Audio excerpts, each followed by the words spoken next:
नमस्कार संस्कृत के प्रिय विद्यार्थियों, आप सभी का बहुत बहुत स्वागत है मैग्नेट ब्रेन्स हिंदी मीडियम पर। मैं पंकज तिवारी।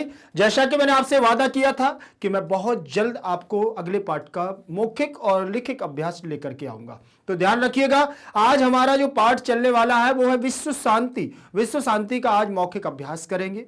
आपने इसका चैप्टर का एक्सप्लेनेशन और चैप्टर रिवीजन पूरा आपने देख लिया है। ध्यान रखें, आज हम लिखित और मौखिक अभ्यास पर चर्चा करेंगे, पहले मौखिक पर।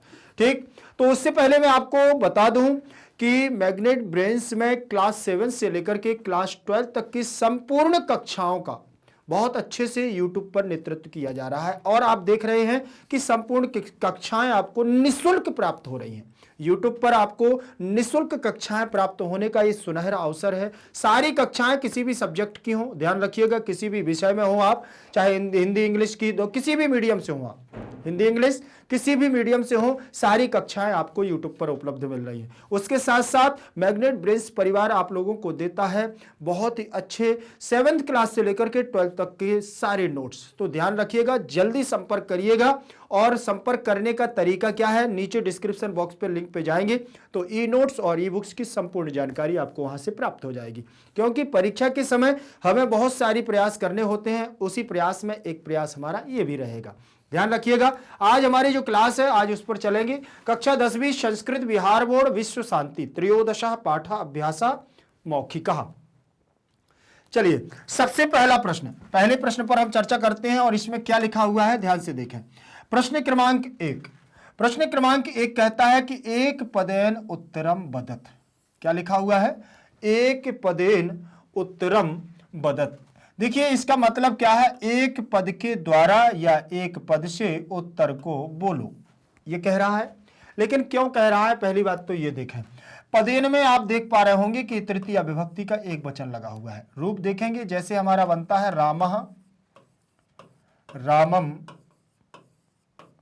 रामेण, ठीक है ना। यहां बनेगा आपका फलम, फलम, फलम, फलम, फलेन बना हुआ है। ठीक, तो यहां पर आपका पदेन बना हुआ है, यह भी आपका तृतीय विभक्ति है, ध्यान रखिएगा। तृतीय विभक्ति पदम, पदम, पदेन, तो तृतीय विभक्ति एक वचन में बनेगा आपका पदेन। और यहां पर भी लिखा हुआ है एक पदेन, मतलब एक पद के द्वारा। क्या कहा गया है, एक पद के द्वारा। उत्तरम माने उत्तर को, उत्तरम मतलब उत्तर को, जैसे रामम वैसे ही होगा उत्तरम, द्वितीय विभक्ति। अर्थात उत्तर को क्या करो, वदत, बोलो। ये लोट लकार आज्ञार्थक रूप लगा हुआ है। कहां का रूप लगा है, लोट लकार आज्ञार्थक। लोट लकार आज्ञार्थक में यहां ध्यान दिखना है कि लोट लकार आज्ञार्थक में ये मध्यम पुरुष बहुवचन का रूप बना हुआ है। कहां का, मध्यम पुरुष बहुवचन का रूप लगा हुआ है और मध्यम पुरुष बहुवचन में यहां पर आपको बन जाएगा वदत, और आज्ञा दी जा रही है कि बोलो। ठीक है, चलिए बात करते हैं हम पहले प्रश्न पर। आपको यह समझ में आ गया है कि प्रश्न हमारा क्या पूछ रहा है, प्रश्न हमसे क्या मांग रहा है। तो यहां से अब हम प्रश्न को आगे करेंगे, ठीक है ना। चलिए आगे देखें, इसका प्रश्न क्या रहेगा, शत्रु राज्यानि किम वर्धयन्ति। शत्रु राज्यानि किम वर्धयन्ति। शत्रु राज्य को क्या बढ़ाना चाहिए या क्या बढ़ता है, शत्रु राज्यों का क्या बढ़ता है, बल बढ़ता है। जब आपस में हमारे राज्य में क्या है, आपस में ज्वर हो, विवाद हो। आपने एक कहानी सुनी होगी किसकी, कि पृथ्वीराज चौहान का जब उनका वो हुआ था, युद्ध हुआ था, तो जब वहां सेना आई, यूनानी हमारे यहाँ के गजनबी अजनबी जितने भी थे, महमूद गजनबी, और ये क्या बोलते हैं, मुगलों का शासन हुआ, कुतुबुद्दीन ऐबक आए। तो ये जब हमारे यहाँ 1250 शिवराज विजय तो 1250 कहती है, तो 1200 के लगभग ये सब जब आए, तब पृथ्वीराज चौहान दिल्ली के हमारे क्या थे, सल्तनत के राजा थे। उस समय जब दिल्ली को अश्वारोहियों ने घेर लिया था, तो उस समय ऐसा बताते हैं कि कान्यकुब्ज नरेश जयचंद के आपसी जड़ विवाद के कारण हमारे यहाँ के राजा पृथ्वीराज चौहान की मृत्यु हो गई थी। ठीक, तो उसी आधार पर यहां पर एक थोड़ा सा विश्व शांति के लिए उन्होंने कहा है कि जब तक हम अपने आपसी मतभेदों को शांत नहीं करेंगे तब तक हम विश्व में शांति नहीं हो सकती है। और हर देश की यही विडंबना है, हर घर की यही विडंबना है कि कहीं ना कहीं आपसी मतभेद है और शांति नहीं है। ठीक, अगर ग्रामीण क्षेत्रों में जाते हैं तो कहीं ना कहीं माता पिता और भाई बहन, पुत्र पुत्री, समाज में तो जाति प्रथा को लेकर के ये बहुत सारी हमारी क्या है, जमीन को लेकर के बहुत सारी विधाएं हैं और इन्हीं के कारण घरों में कलह मचा रहता है और आपसी कलह के कारण ही ये धीरे धीरे कलह हमारा क्या है, विश्व तक पहुंचता है। तो विश्व शांति बनाने के लिए उन्होंने कहा है कि जब आपस में, क्योंकि जब हम अपने आपस में लड़ते हैं तो पड़ोसी जो हमारे दुश्मन राज्य होते हैं, शत्रु राज्य होते हैं, उनका क्या बढ़ता है, उनका बल बढ़ता है। ठीक है, तो किम वर्धयन्ति, देखें जरा, कलहम शत्रु राज्यानि किम वर्धयन्ति, शत्रु राज्यों में जब ये सारी चीज, जब हमारे ये राज्य क्या होते हैं, शत्रु राज्यों से हमारा कलह बढ़ता जाता है और उनसे हमारा क्या है, द्वेष मतभेद हो जाता है। और सबसे ज्यादा इस शांति का प्रतीक क्या है, क्रोध को शांत करना। लेकिन अगर हम क्रोध को शांत नहीं करेंगे तो हमारा कलह बढ़ता जाएगा, झगड़ा बढ़ता जाएगा। तो यहां आप देख पा रहे होंगे शत्रु राज्यानि दिया हुआ है, राज्यम राज्य राज्यानि, क्या लिखा हुआ है, राज्यम राज्य राज्यानि, राज्यम राज्य राज्यानि दिया हुआ है ना। तो ये हमारा बहुवचनांत पद लगा हुआ है, प्रथमा द्वितीय समान बनेगा, राज्यम राज्य राज्यानि। तो यहां आप देख पा रहे होंगे राज्यानि लिखा हुआ है, तो ये प्रथमा और द्वितीय में हमारा बहुवचन, राज्यों को तो द्वितीय विभक्ति का बहुवचन हो जाएगा और किम हमारा प्रश्नवाचक सर्वनाम हो जाएगा। किम क्या है, प्रश्नवाचक सर्वनाम है और यहां पर किम माने होता है क्या, वर्धयन्ति लिखा हुआ है, ये भी हमारा बहुवचनांत पद है। क्या है ये, बहुवचनांत पद। अब ये क्यों है ऐसे बहुवचन का, क्योंकि इसका जब रूप चलेगा लट लकार में, किस में चलेगा, लट लकार, और प्रथम पुरुष की बात करें हम और मध्यम पुरुष की बात करें, उत्तम पुरुष की बात करें, तो आप यहां देखेंगे वर्धयति, क्या बनेगा, वर्धयति, वर्धयता, वर्धयति, वर्धयतः, वर्धयन्ति, वर्धयन्ति। ये तो हमारा हो गया है किसका, प्रथम पुरुष का। और बात करें हम मध्यम पुरुष की, मध्यम पुरुष में आप देखेंगे वर्धयसि, क्या बनेगा, वर्धयसि, वर्धयशा, वर्धयशा, यथा, फिर यहां बनेगा वर्धयत, क्या बनेगा, वर्धयत बन गया। फिर यहां देखें मध्यम पुरुष के बाद आ जाएगा आपका उत्तम पुरुष, उत्तम पुरुष आएगा तो उत्तम पुरुष में बनेगा वर्धयामि, वर्धयामि, वर्धयावा, वर्धयावः, वर्धयामः, क्या बनेगा, वर्धयामः दिया हुआ है, वर्धयामः। तो यहां पर आप देख पा रहे होंगे कि ये हमारा जो वर्धयति, वर्धयता, वर्धयन्ति लगा हुआ है, तो प्रथम पुरुष बहुवचन का पद है वर्धयन्ति। ठीक है ना। तो आपको एक पद के द्वारा जब उत्तर देना है तो एक पद में आपको क्या क्या करना पड़ेगा कि जहां पर किम लिखा हुआ है उसके स्थान पर कलहम शब्द दे देना। ठीक, शत्रु राज्यानि कलहम वर्धयन्ति, कलह बढ़ता है, झगड़ा बढ़ता है शत्रु राज्यों का। ठीक, तो समझ में आ गया होगा आपको। तो पहले प्रश्न का आपको पूरा ये देखना है कि कौन सी विभक्ति, कौन सा प्रयोग किया गया, उसका अर्थ क्या है, उसका आंसर में हमें क्या मिलेगा। ठीक, आपने और ये पाठ में पढ़ा भी होगा, और जब तक आप पाठ के चैप्टर को, एक्सप्लेनेशन को अच्छे से नहीं देखेंगे तो ये आपसे प्रश्न क्या है, फिर नहीं बनेंगे। जैसे इसमें प्रश्न नंबर हमारा दूसरा दिया हुआ है, प्रश्न नंबर दूसरा है अनेकेषु राज्येषु, अनेक राज्यों में परस्परम आपस में किम माने क्या, प्रचलित, प्रचलति माने क्या प्रचलित है, अर्थात अनेक राज्यों में परस्पर आपसी मतभेद के कारण या आपसी प्रेम के कारण क्या प्रचलित है। ठीक, पूरा चैप्टर आपने पढ़ लिया है, आपको आंसर देना है, ध्यान रखें।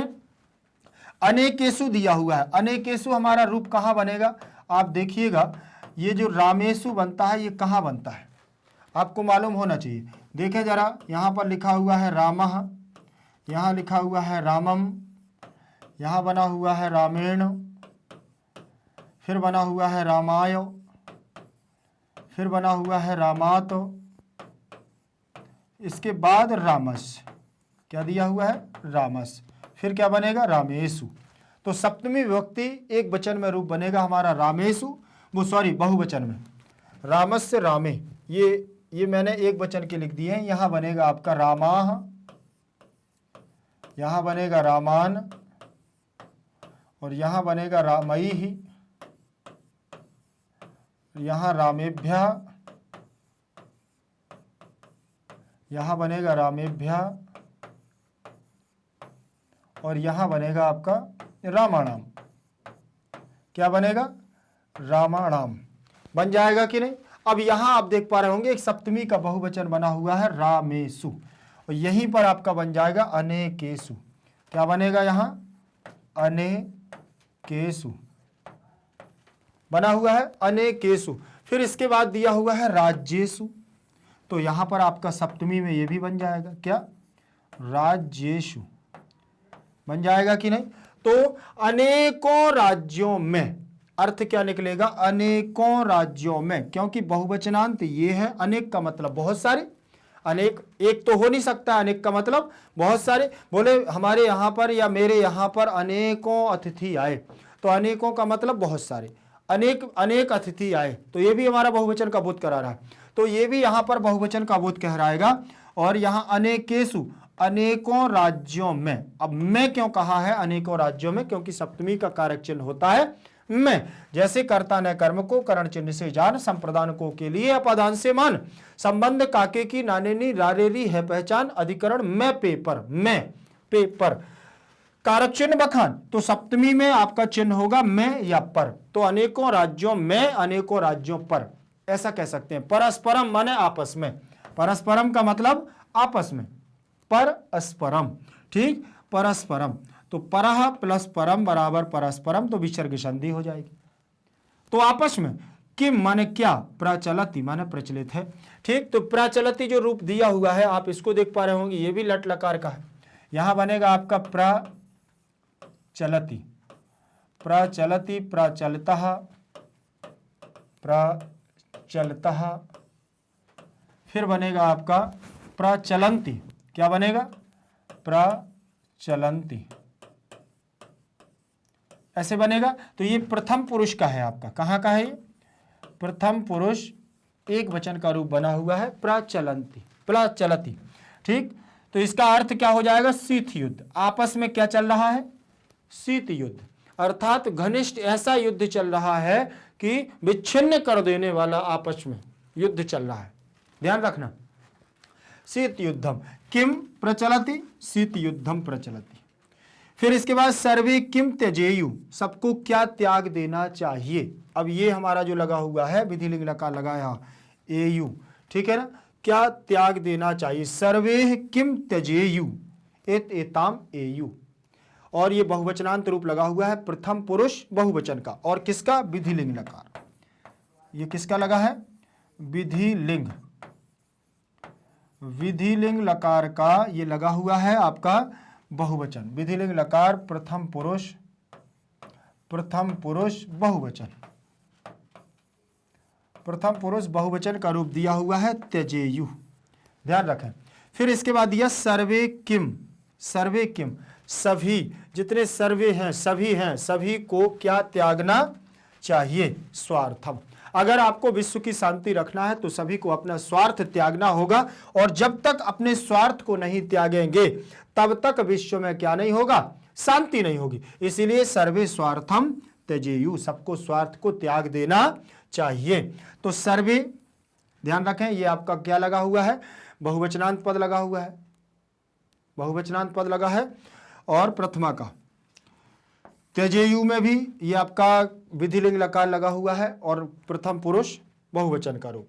इसके बाद स्वार्थम इसका आंसर हो जाएगा। इसके बाद देखेंगे आप, घ नंबर का प्रश्न दिया हुआ है, बैरेण कस्य समनम असंभवम। देखिए, बैरेण माना होता है बैर भाव, बैर के द्वारा, दुश्मनी के द्वारा।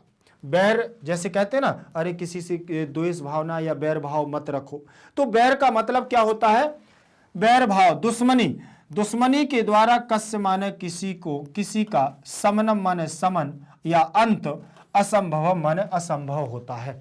जैसे मान के चलिए एक वन पर्सन ये है और ये है, और इनके बीच में अगर आपसी मतभेद है, लड़ाई झगड़ा है, तो अगर आपस में दोनों लड़ते हैं और दोनों आपस में अगर लड़ रहे हैं, ठीक है ना, तो इनका बैर कभी खत्म नहीं होगा। ध्यान रखिएगा, इनका बैर कभी खत्म नहीं होगा। क्यों? क्योंकि दोनों के अंदर मतभेद है, बैर भाव है। लेकिन अगर ये दोनों शांति का परिचय दें, और ये दोनों शांति का परिचय देंगे, तो दोनों की शांति हो जाएगी, फिर झगड़ा नहीं होगा। लेकिन ऐसा कब होता है? जब दोनों का मतभेद, एक व्यक्ति शांत रहे, एक व्यक्ति क्या है झगड़ा करे, तो भी शांति नहीं होती है।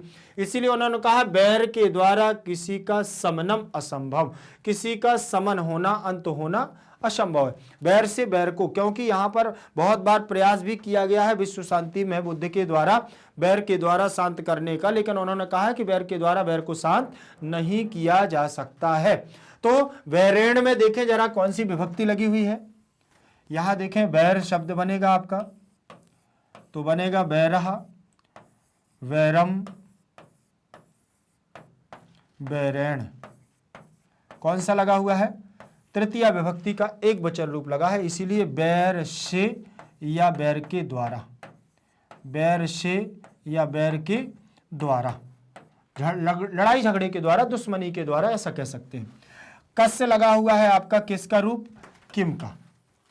किम आपका सर्वनाम है जिसका अर्थ होता है क्या, और इसका रूप चलेगा तो आप इसका रूप कैसे चलाएंगे? कह, कम, केन, कस्मई, कस्मात, कस, कश, कस्मिन, कस्मिन। ठीक है ना। तो यहां पर आपने देखा षष्ठी विभक्ति का एक वचन रूप लगा हुआ है कस्य, षष्ठी विभक्ति एक वचन। वैरेण कस्य समनम, समनम माने अंत होना, समन करना, उसको नष्ट करना। असंभवम, असंभव है। ठीक, किसका असंभव है? बैर के द्वारा बैरम। देखें जरा, बैरस्य, बैरेण बैरस्य समनम असंभव, बैर के द्वारा बैर का समन होना असंभव है। ध्यान रख लेना। अब यहां पर आंसर आप देख पा रहे होंगे, यहां षष्ठी का एक वचन लगा है कस्य, तो यहां भी बैरस्य में षष्ठी विभक्ति का एक वचन लग गया है, क्योंकि जिस प्रकार प्रश्नवाचक सर्वनाम होगा उसी प्रकार से हमारा क्या होगा, उसका आंसर भी होगा। इस बात को ध्यान रखना, आंसर उसी विभक्ति में आएगा, उसी विभक्ति के आधार पर हमारा आंसर सही माना जाएगा। आप यहां बैरम लिख देंगे, यहां बैराय लिख देंगे, बैरे लिख देंगे तो गलत हो जाएगा। इसके बाद अंगा नंबर दिया हुआ है, ठीक है ना। अंगा नंबर का हमारा प्रश्न है, लिखा है क्रियाम बिना किम भारम, क्रियाम बिना किम, क्रिया के बिना क्या भार के समान होता है। तो सीधी सीधी बात है, क्रियाम बिना भारम क्या? ज्ञानम। ठीक है ना, क्रिया के बिना ज्ञान आपका कैसा है? भार के बिना है। कैसे? जैसे मान के चलिए आपके पास तो बहुत सारा ज्ञान है, बहुत सारा आपके पास ज्ञान है और आप बहुत बुद्धिमान हैं, लेकिन अगर आपके पास कोई यहाँ पर समस्या आ जाए, उस समस्या को अगर सॉल्व करने में आप उसका दिमाग का प्रयोग नहीं कर पा रहे हैं और आप स्वयं उस समस्या से ग्रसित हो जा रहे हैं, तो ये मान के चलिए कि आपका ज्ञान किसी काम का नहीं है। आप यहाँ उसी संबंधित है, मान के चलिए आप इंजीनियर हैं, ठीक है ना, और आप किसकी कोई गाड़ी बनाते हैं, बाइक बनाते हैं या 4 व्हीलर बनाते हैं, और अगर आपकी ये गाड़ी यहाँ पर खड़ी खराब हो रही है और जो आप काम करते हैं उसी को आप यहाँ पर सदुपयोग नहीं कर पा रहे हैं, मतलब आपका ज्ञान बेकार है। समझ रहे ना। और एक दूसरा उदाहरण आपको बताऊं कि अगर आप इस ज्ञान को आप भरपूर रखे हुए हैं और आप इस भरपूर ज्ञान का प्रयोग जो आप प्रयोग कर रहे हैं और इसका सूझबूझ के साथ उपयोग नहीं कर पा रहे हैं, मूर्खों के सामने आप अपने आप को अच्छे से विद्वानों के सामने साबित नहीं कर पा रहे हैं, मतलब फिर भी आपका ज्ञान क्या है? आपका ज्ञान कैसा है? बाहर के समान है, आप उस ज्ञान के योग्य नहीं हैं। तो ध्यान रखिएगा, इस प्रकार से ये बहुत सारी चीजें होती हैं हम लोगों को क्या है प्रयोग में लाने के लिए। ठीक, समझ में आ गया कि नहीं? अगर अगर किसी चीज का प्रयोग करना है तो बुद्धिमत्ता आपकी तभी मानी जाएगी जब आप क्या है, ज्ञान का प्रयोग करोगे। तो यहां पर ये बुद्धिमान व्यक्ति है। आप देख रहे होंगे, आप बहुत बार सीरियल वगैरह देखते हैं कि जब बुद्धिमान जो व्यक्ति होता है वो ऐसे ही बिल्कुल एकदम सीधा रहता है। ठीक, तो यहां भी मैंने आपको बिल्कुल सीधा चित्र बनाया है बुद्धिमान के लिए। ठीक है ना, बुद्धिमान का प्रयोग कैसे करना है। तो ज्ञान भारम क्रिया, आपने ये एक कहानी और इसके पहले पढ़ी होगी, कौन सी, शायद 9th क्लास में पढ़ी होगी कि 4 मित्र थे और जाते हैं तो एक शेर की हड्डी को क्या है, शेर के मांस को जोड़ते हैं, तो वो फिर क्या हो जाता है, बाद में जिंदा हो जाता है और मारे जाते हैं 4 के चारों। ठीक है, चलिए आगे देखते हैं। आपको ये प्रश्न समझ में आ गए होंगे। आगे चलें, ज्ञानम भारम क्रिया बिना। अब इसके बाद दिया हुआ है प्रश्न क्रमांक हमारा दूसरा। प्रश्न क्रमांक दूसरे में क्या दिया हुआ है, साधारण रूप से आपको देखना है। निम्नलिखिता नाम, क्या दिया है, निम्नलिखिता नाम पदानाम प्रकृति प्रत्ययम विभागम वदत।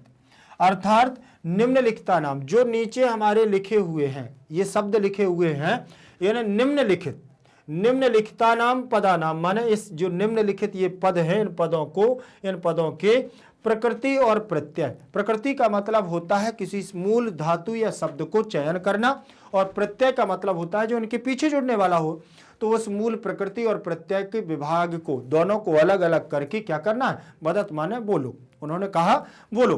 तो चलिए, उन्होंने कहा बोलने के लिए, तो अपन बोलते हैं। पहली बात तो ये देखना है कि इसमें षष्ठी विभक्ति का क्या लगा हुआ है, बहुवचन पद लगा है षष्ठी विभक्ति का।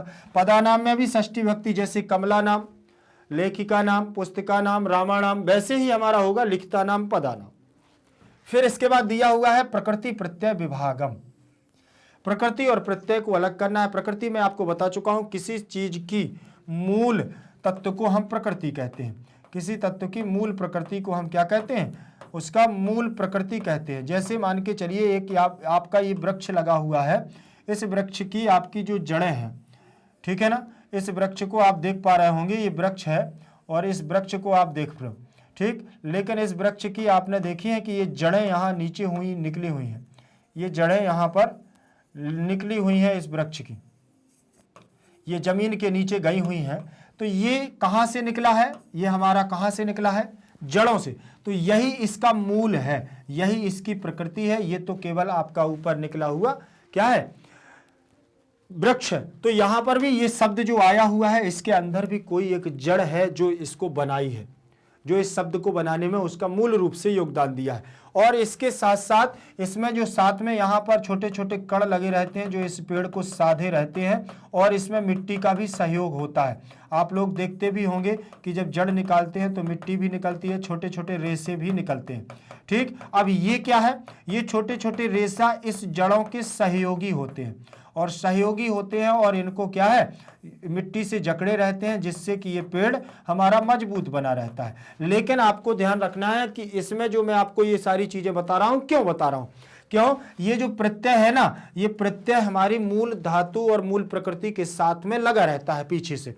तो उसको शब्द को मजबूत बनाने के लिए और परफेक्ट उस शब्द को बिल्कुल मजबूत बनाने के लिए, सही अर्थ देने के लिए इन प्रकृति और प्रत्यय का प्रयोग किया जाता है। इसमें कभी कभी उपसर्गों का भी जरूरत पड़ जाती है, उपसर्गों की, ठीक। तो उपसर्ग क्या होते हैं, जैसे इसी मिट्टी के साथ में छोटे छोटे कंकड़ आ जाते हैं, ठीक है ना, ये कंकड़ आ गए हैं तो ये भी मिट्टी के कटाव को रोक देते हैं, और ये कंकड़ हमारे उपसर्गों के रूप में यहाँ भूमिका निभाते हैं। फिर चारों तरफ से हमारा वृक्ष क्या है, मजबूत हो जाता है, और जितने भी आंधी तूफान आते हैं इनसे हमारा वृक्ष खड़ा रहता है। समझ रहे हैं ना। तो उसी प्रकार से ये शब्द होते हैं। इन शब्दों में सबसे पहले यहाँ उपसर्ग होगा, फिर इसके बाद यहाँ प्रकृति होगी, फिर यहाँ इसके बाद हमारा प्रत्यय होगा। 3 भागों में ये जुटा रहता है। उपसर्ग कोई निश्चित नहीं है, लेकिन ये हमारे क्या है, दोनों निश्चित होते हैं। उपसर्ग कोई जरूरी नहीं है कि उपसर्ग होगा, लेकिन हाँ, प्रकृति और प्रत्यय दोनों में निश्चित होते हैं। इस बात को आपको ध्यान में रखना होगा। चलिए बात करते हैं हम इनके हल करने की।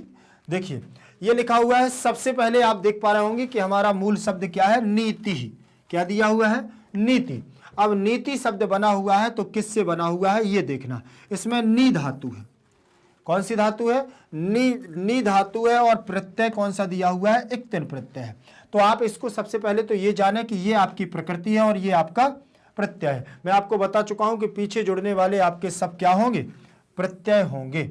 जितने भी ये पीछे जुड़े हुए हैं ये आपके सब प्रत्यय हैं, ठीक। और धातु है जो प्रकृति है वो आपकी क्या है, ये आपकी प्रकृति है, ये आपकी प्रकृति है, सब आपकी प्रकृति। लेकिन ये लास्ट में एक क्यों छोड़ दिया है, ये नीचे इसमें उपसर्ग दिया हुआ है इसलिए छोड़ दिया। ये आपकी ये प्रत्यय है सारे और ये आपकी क्या है, यहाँ प्रकृति है, ध्यान रखिएगा। लेकिन उससे पहले आपको ये जानना है कि इस शब्द का केवल यहीं तक हमारा काम है क्या, तो मैं आपको बता दूं यहीं तक इनका काम नहीं है। जैसे नी धातु दी हुई है, इक्तिन प्रत्यय दिया हुआ है, यहां देखेंगे ये लिखा है नी प्लस इक्तिन प्रत्यय, ठीक। कहीं कहीं पर इसको कितिन प्रत्यय भी पढ़ते हैं, ध्यान रखिएगा। तो इक्तिन प्रत्यय ध्यान रखें। अब यहां पर इसको कितिन, वैसे तो ये हमारा के और तिन, कितिन का आधा रहेगा और तिन अलग रहेगा, ठीक। तिन तिन तिन ऐसे रहेगा। अब नी का हमारा नी रहेगा, इसमें आपको क्या करना है, ना की संज्ञा हो जाएगी हलंत्यम से और का की संज्ञा हो जाएगी लसक्व तद्धिति से। लेकिन यहाँ पर अभी ई बची हुई है और ती बची, ता बचा हुआ है, तो ई को हम ऐसे लगाएंगे और ता को लिख देंगे तो बन जाएगा ती। इसमें हमारा शेष क्या बच गया है, ती बच गया है। अब आप इसको जोड़ेंगे तो ये आपका वर्ण सम्मेलन करते होकर के शब्द बनेगा नीति, ठीक। अब आप इसमें विसर्ग लगा देंगे तो ये आपका बन जाएगा नीति ही, क्या बन गया है, नीति ही, ठीक। चलिए आगे देखें, बात करें हम अगले शब्द की। अगला शब्द दिया हुआ है उक्तम। आप देख पा रहे हो उक्तम शब्द दिया हुआ है और धातु इसमें क्या है, वच। तो यहां तो कोई ऊ का तो कोई संबंध ही नहीं है। लेकिन मैंने आपको कई बार बताया है, अगर आपको याद हो कि वच धातु जब होती है, वच धातु है और कित प्रत्यय दिया हुआ है, ठीक। तो वच धातु में यहां पर ऊ होता है, लेकिन वो ऊ कैसे होता है वो आपको जानना है। एक सूत्र आता है हमारा इसमें, इंग यणः, क्या आता है, इंग यणः संप्रसारणम, इंग यणः संप्रसारणम, संप्रसारणम, संप्रसारणम, ठीक है ना। तो यहां पर आपको ध्यान रखना है कि इंग यणः संप्रसारणम, ई ऊ ऋषि और लिरी, ये हमारे 4 स्वर होते हैं। इन चारों स्वरों के स्थान पर इनका क्या है, या, वा, रा और ला, ये हमारा यण संधि के आधार पर होता है। कौन सी संधि के आधार पर होता है, यण संधि के आधार पर होता है। तो यहां पर आपको ध्यान रखना है कि ये जो अभी ई के स्थान पर या हो रहा था, ऊ के स्थान पर वा, तो यहां वा के स्थान पर अब ये उल्टा हो जाएगा, वा के स्थान पर क्या हो जाएगा, ऊ। तो फिर से व्यंजन से स्वर में परिवर्तन होना संप्रसारण कहलाता है। यहां उच्च हो गया, अब चा के स्थान पर अब कर देंगे यहां चोहकू सूत्र शिक्का, तो ये बन जाएगा उक, और इसमें से का की संज्ञा और केवल ता शेष रहेगा और शब्द बनेगा हमारा क्या, उक्त। उक्त बन गया और विसर्ग लगाएंगे तो उक्ता, और स्त्रीवाची में बनेगा उक्ता, और फिर बनेगा हमारा क्या, उक्तम, क्या बनेगा, उक्तम। तो पुल्लिंग वाची में बन जाएगा उक्तम, जो आप नपुंसक लिंग में, तो ये बन गया हमारा उक्तम, ठीक है, समझ में आया। इसके बाद आगे चलते हैं। आगे का जो हमारा शब्द दिया हुआ है वो हमारा दिया हुआ है कौन सा, दृष्टवा। दृश्य धातु है कित्वा प्रत्यय, क्या दिया हुआ है, दृश्य धातु कित्वा प्रत्यय। तो यहां पर भी आपको दृष्टवा बनाना है, दृश्य धातु और कित्वा प्रत्यय, ठीक है, ध्यान रखोगे इस बात का। अब यहां पर सबसे पहली बात तो यह है कि यहां पर आप देख पा रहे होंगे कि यहां लगा हुआ है हमारा तलब्धि शकार, लेकिन यहां पर आपका लगा हुआ है मूर्धन्य शकार, अर्थात यहां षटकोण वाला सा दिया हुआ है, यहां संयम वाला सा दिया हुआ है, यहां पर हमारा कित्वा लिखा हुआ है। तो आपको बनाना है दृष्टवा, लिखा हुआ है दृष्टधन कित्वा। तो आप क्या करेंगे, सबसे पहले तो यहां लगाएंगे आप इष्टुत्व भाव। इष्टुत्व भाव क्या है, आपने व्यंजन संधि पढ़ी होगी, कौन सी संधि पढ़ी होगी, आपने व्यंजन संधि को पढ़ा होगा। ये आपका देखिए जहां यहां पर जैसे ही आपने इष्टुत्व भाव किया, व्यंजन संधि का इष्टुत्व, इष्टुत्व, ठीक है ना, ये इष्टुत्व संधि लगाएगी तो यहां पर आपका संयम वाला सा है, तो यहां हो जाएगा आपका कौन सा, ध्यान रखिएगा, मूर्धन्य शकार हो जाएगा। अब यहां पर का की संज्ञा हो जाएगी, त्वा आपका शेष रहेगा, क्या रहेगा, यहां त्वा शेष रहेगा, और ता के स्थान पर इष्टुत्व में ही टा हो जाएगा। तो ध्यान रखें यहां दृश्य प्लस टा वा, ट्वा, ठीक। अब इसको जोड़ेंगे तो ये बनेगा आपका दृष्टवा, क्या बनेगा, दृष्टवा, बन जाएगा कि नहीं बन जाएगा। चलिए आगे देखें, आगे आपका रहेगा अगला, ध्यान से देखिएगा, अगला शब्द क्या दिया हुआ है, समनम। सम धातु है, ल्योट प्रत्यय है, तो यहां पर भी आपको ध्यान रखना है कि यू शेष रहेगा और यू को आप क्या कर दोगे, युवोर नाकौ, युवोर नाकौ सूत्र से यू को अन आदेश कर दोगे, ध्यान रखना, अन आदेश कर दोगे, ठीक, तो बन जाएगा आपका समनम। फिर आश्रित दिया हुआ है, आ उपसर्ग है, श्री धातु है और लेप प्रत्यय है, ठीक, तो यहां पर आप क्या बनाओगे, आश्रित, आ उपसर्ग श्री धातु और लेप प्रत्यय, तो श्री से श्रित बनेगा, यहां या शेष रहेगा और बन जाएगा आपका आश्रित, सीधे सीधे जुड़ जाएगा, ठीक। चलिए आगे देखेंगे। चलिए आज की क्लास हमारी यहीं तक रहेगी, क्योंकि इसमें 2 ही प्रश्न थे, मौखिक अभ्यास थे, आप लोगों को ध्यान से बस इसको याद कर लेना है, और कहीं भी कोई समस्या हो तो कमेंट सेक्शन में लिख करके आप मुझे जरूर बताएं।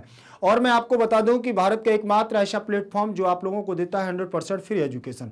ध्यान रखें, 100% फ्री एजुकेशन का मतलब होता है 100% निःशुल्क सेवा भाव, ठीक। निःशुल्क का मतलब आपको पूरे YouTube पर सारी क्लासेस मिल रही हैं, 7th क्लास से लेकर के 12th क्लास तक की संपूर्ण विषयों की संपूर्ण क्लास है, आपको बिल्कुल विथ पूरे कंप्लीट सिलेबस के साथ आपको सब कुछ YouTube पर फ्री अवेलेबल है, सब प्राप्त मिल रहा है, ठीक। और आप किसी भी माध्यम से हो, आपको चिंता करने की जरूरत नहीं। आप CBSE इंग्लिश मीडियम है, यूपी वो हिंदी मीडियम है, UP board, Bihar board, MP board, कहीं से भी हो, सब कुछ आपको यहाँ निःशुल्क मिल रहा है। अब मैं आपको एक बात और बताना चाहता हूं कि जो विद्यार्थी हमारे पहले इस प्लेटफॉर्म पर नए हैं तो वो चैनल को सब्सक्राइब कर लीजिएगा। चैनल को सब्सक्राइब करने के बाद बेल आइकन को दबाना है, क्योंकि जब कभी भी हमें नई वीडियो की अपडेट चाहिए होती है तो हमें बेल आइकन को दबाना होता है, जिससे स्क्रीन पर हमारी सबसे पहले यह स्क्रीन पर हमारे नए वीडियो की अपडेट हमें मिल जाती है। वीडियो अच्छा लगे तो लाइक शेयर कमेंट भी करना है। और सबसे ज़्यादा तो बात महत्वपूर्ण ये है कि मैग्नेट ब्रेन्स के द्वारा क्लास 7 से लेकर के 12 तक के संपूर्ण सब्जेक्टों के, संपूर्ण विषयों के, सभी क्लासों के 7 से 12 तक के बहुत ही सुंदर ढंग से शिक्षकों के मार्गदर्शन से वह नोट्स तैयार हुए हैं। उन नोट्सों की जानकारी अभी तक हो सकता है आप तक नहीं थी, कई हमारे पुराने विद्यार्थी हैं जिन तक थी, नए हैं, तो अगर आपको ये जानकारी नहीं तो तत्काल अभी के अभी आपको ये सूचना मैं आपको दे रहा हूं। अब आपको इसकी जानकारी और अधिक चाहिए नोट्स के बारे में, तो नीचे डिस्क्रिप्शन बॉक्स में जैसे ही जाएंगे, लिंक इन डिस्क्रिप्शन बॉक्स, तो ई नोट्स और ई बुक्स की संपूर्ण जानकारी आपको वहां से प्राप्त हो जाएगी। परीक्षा के लिए उत्तम अंक लाने का यह सुनहरा अवसर है, और आपको सगे संबंधी, मित्र, यार, भाई जितने भी आपके 7th क्लास से लेकर के 12th क्लास तक हों, तो उनको यह सूचना भी देना है कि नोट्सों के साथ साथ क्या वह सुनहरा अवसर हम लोगों के पास आ गया है। तो अब जल्दी से जल्दी आप संपर्क करिएगा। ध्यान रखें और अगले वीडियो तक आप हमारे साथ बने रहिएगा। जयतु संस्कृतम, जयतु भारतम।